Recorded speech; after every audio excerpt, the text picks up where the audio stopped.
it used to be normal for us to send each other handwritten letters.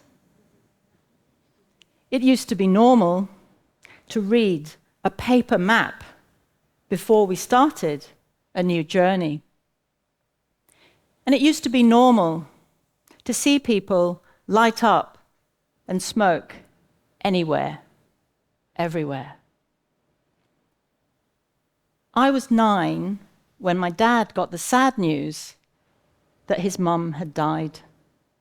He put the phone down and reached for the bottle, poured himself a shot of whiskey. When my mum's mum died, I was 40. I poured myself a glass of wine. It turned into a 3-bottle affair. Alcohol has been used to commiserate and acknowledge sadness and loss since time immemorial, and we don't question it. I never did. It was normal. Growing up, I witnessed and noticed how alcohol wasn't just restricted, limited to occasions like birthdays, weddings, funerals. There was always a reason and justification for those everything in between times too.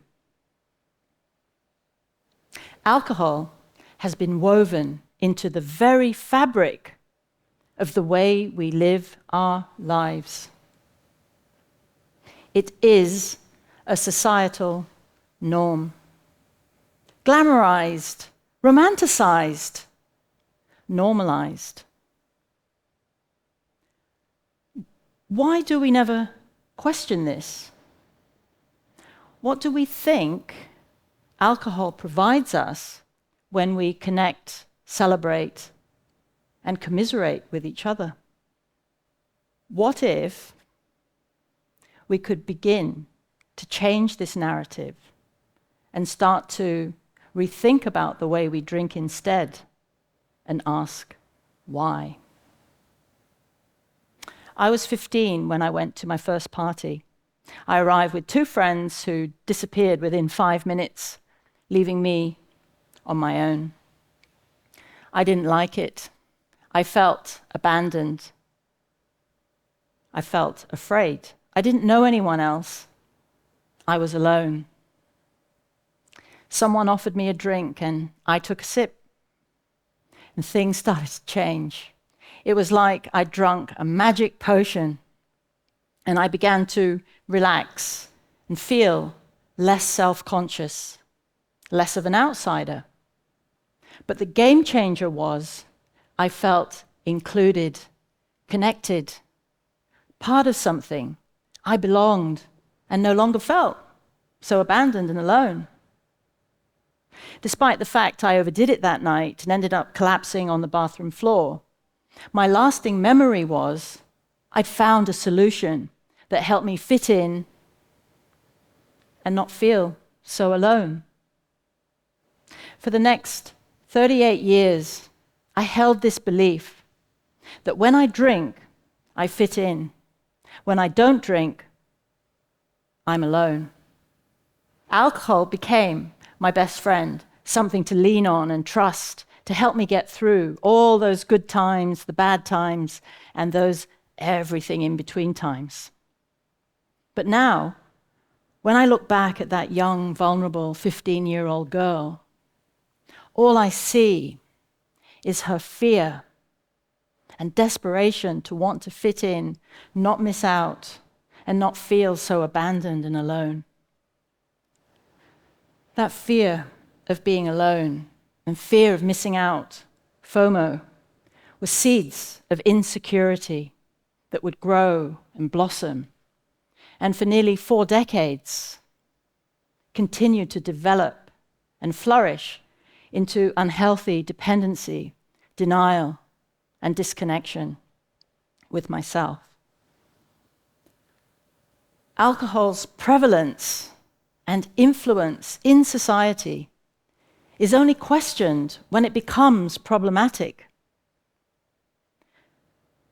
But what would happen if we could start to reduce emotional dependency issues by introducing a rethink your drink approach instead, and start this sooner rather than later. A couple of weeks after my 53rd birthday, I lay motionless in a hospital bed, staring at the ceiling, unable to speak. My toxic 38-year relationship with alcohol had resulted in a stroke. Luckily, I made a good recovery, but I remained in denial. And once discharged, I wasted no time and reunited with my best friend, alcohol, as if nothing had happened. It was absolute insanity. You would think that such a traumatic experience would be enough, would be the catalyst to stop drinking, wouldn't you? I now know that when I drank, I was completely disconnected with myself, with others, and with the universe. Over the years, it had become normal for me to use alcohol as a distraction to numb out and mask my own fears and insecurities, especially this underlying sense of not being good enough, as well as this deep-rooted fear of being alone. Thankfully, the universe had a different plan.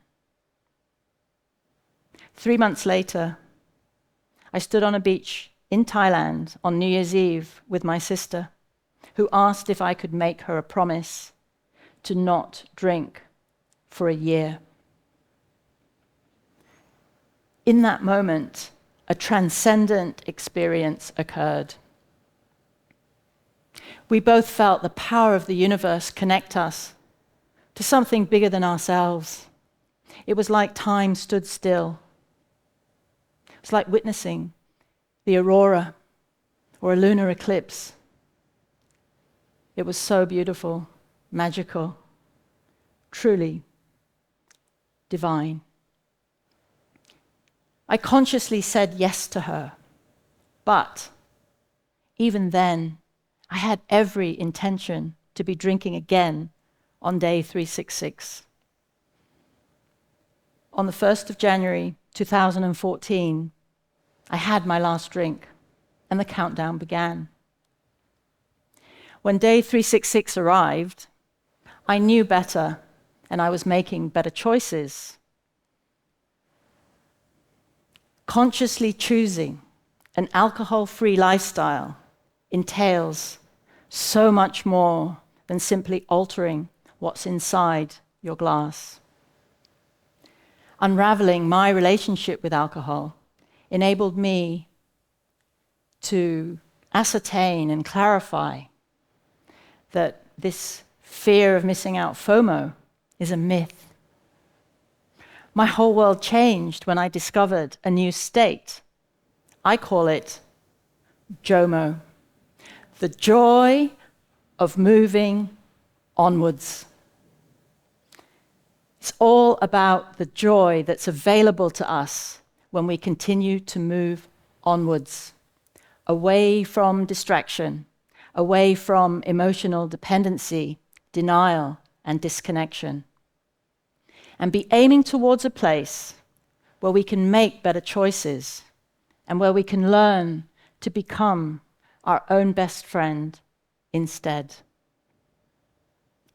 I now know that when I drank, I was completely disconnected with myself, with others, and with the universe. More importantly, I now know that I'm more connected than ever. I'm not alone, and it's joyful. I'm able to reach in and connect to my soul and my spirit. I'm able to reach out and experience deeper, more meaningful connections with others. I'm able to reach up, connect to something bigger than me, the universe, source, spirit, and ask for support, signs, and synchronicities that fill my life with profound gratitude and joy. Maya Angelou said, "Do the best you can until you know better. Then, when you know better, do better." The thing is, what will you do better? My invitation to you is to choose better. At the end of 2023, I was getting ready to celebrate my 10-year soberversary. The unthinkable, the unimaginable happened. My husband, my soulmate, 32 years, died. And I sat there alone. And that adolescent feeling of being abandoned, that fear of being alone resurfaced. And I reached in to ask myself, what did I need? And the answer was connection. And I reached out and called a friend. When I reconnect within, I become my own best friend, and I can make better choices. Maybe, just maybe, this is the first new step towards changing the narrative around emotional dependence on alcohol. Let's make it normal to become your own best friend.